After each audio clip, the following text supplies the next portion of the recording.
Bonjour et bienvenue dans cette nouvelle vidéo dans laquelle nous allons voir comment peut-on envoyer des emails à partir de notre serveur vers le poste client. En fait, de manière générale, la communication par email entre un utilisateur et un site web constitue un élément important dans le développement d'un site web. Je souligne que pour un site professionnel, la possibilité d'envoi d'emails peut être un critère de sélection déterminant. On peut avoir besoin de savoir comment implémenter l'envoi de mail si on veut par exemple coder un formulaire de contact ou envoyer un mail automatique de confirmation d'une commande si on a affaire à un site e-commerce. Ou encore, on peut avoir besoin de savoir comment implémenter l'envoi de mail si on veut envoyer un mail de validation de l'inscription d'un utilisateur comme c'est le cas lors de la création d'un espace membre. Mais avant de mettre en place ce processus d'envoi de mail, on va d'abord découvrir comment envoyer des emails du serveur vers le poste client. En fait, pour envoyer des emails à partir de votre serveur vers le poste client, c'est-à-dire vers l'adresse email de l'utilisateur, on peut utiliser différentes solutions. La première solution offerte consiste à utiliser une fonction native en PHP appelée mail. Mais je précise que lorsque vous travaillez directement sur un serveur distant qui héberge votre site, la première chose à faire est bien entendu de vous assurer auprès de votre hébergeur que vous disposerez de la fonction mail.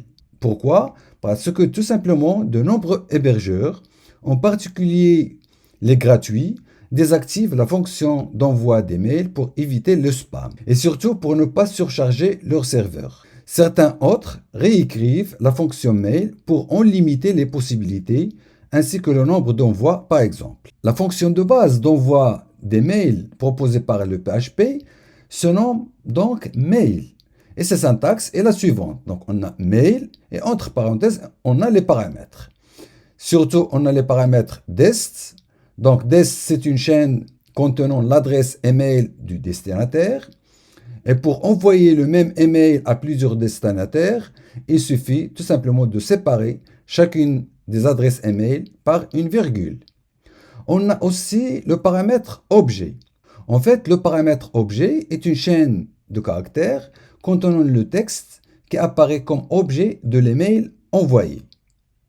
Le paramètre texte, c'est tout simplement le contenu réel du message, c'est-à-dire c'est le corps du mail qui peut être au format texte ou au format HTML.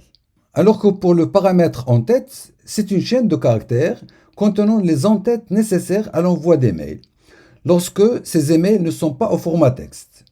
Ces en-têtes se terminent par la séquence /n sur un serveur Linux ou bien /r /n si on est sur un serveur Windows. Mais je ne vais pas entrer dans le détail de cette fonction mail proposée par le PHP pour pouvoir donc envoyer des emails. Ce qui m'intéresse dans le cadre de cette formation est de mettre en place le système d'envoi des mails, de validation de l'inscription de l'espace membre que nous allons donc aborder dans notre projet. Dans cette formation, je vous propose d'utiliser une autre solution tierce qui s'appelle PHP-Mailer et qui est largement utilisée. Et pour pouvoir utiliser cette solution de PHP-Mailer, tout simplement, on va ouvrir notre navigateur et on va effectuer tout simplement une recherche par le mot-clé PHP-Mailer. Et on va accéder au premier lien sur le site GitHub. Voici donc notre PHP-Mailer. Donc d'abord, je vais voir donc les versions. Donc vous voyez ici, donc on a la version 5.2. Donc c'est une version qui est stable, mais c'est une ancienne version. Et la version actuelle qu'on a maintenant, donc c'est une version 6.7. Donc vous voyez ici la version 6.7.1. Donc c'est une version récente. Mais si vous souhaitez donc utiliser la version ancienne, tout simplement, il suffit d'accéder à cette version à partir de ce lien. Donc 5.2 stable, tout simplement. Donc pour cette formation, nous allons utiliser donc la dernière version, à savoir la version 6.7.1. Donc, vous avez ici donc l'explication pour l'installation, tout simplement. Donc, vous pouvez utiliser Composer si vous avez l'habitude d'installer donc des packages. Mais pour nous, puisqu'on n'a pas vu donc comment utiliser Composer, donc dans ce cas, donc tout simplement, on va utiliser la méthode manuelle d'installation, à savoir d'abord on va télécharger le package sous forme d'un fichier compressé, zip, puis on va procéder donc à l'installation. Donc on va voir comment. Vous voyez ici donc tout simplement il nous explique comment utiliser donc le PHP-Mailer. Donc je vous invite à faire un tour bien sûr sur l'utilisation. Et voici donc un exemple complet qui vous permet tout simplement d'utiliser PHP-Mailer et envoyer un mail. Donc c'est sur cet exemple qu'on peut donc se baser tout simplement dans notre formation. Donc je vais d'abord donc télécharger donc ce fichier, donc download PHP-Mailer as zip file. Voilà. Voilà, le téléchargement est déjà fait. Donc je vais ouvrir le dossier téléchargement. C'est un fichier zip. Je vais le décompresser. Je vais le copier. Je vais donc aller dans mon dossier htdocs de XAMPP. Donc le voilà. Donc XAMPP file puis htdocs. Puis je vais créer tout simplement un nouveau dossier dans lequel je vais faire le test d'envoi des mails. Donc je vais le nommer tout simplement envoi mail. Voilà.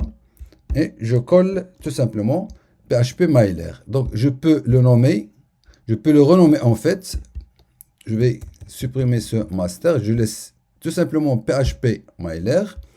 Et maintenant, je vais ouvrir mon éditeur de texte préféré pour tout simplement commencer à coder comment peut-on envoyer un mail à partir de notre serveur.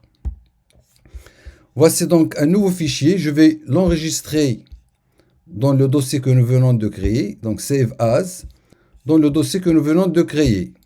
Donc je vais tout simplement chercher Application, XAMPP, puis directement je peux faire donc htdocs, puis Envoi mail.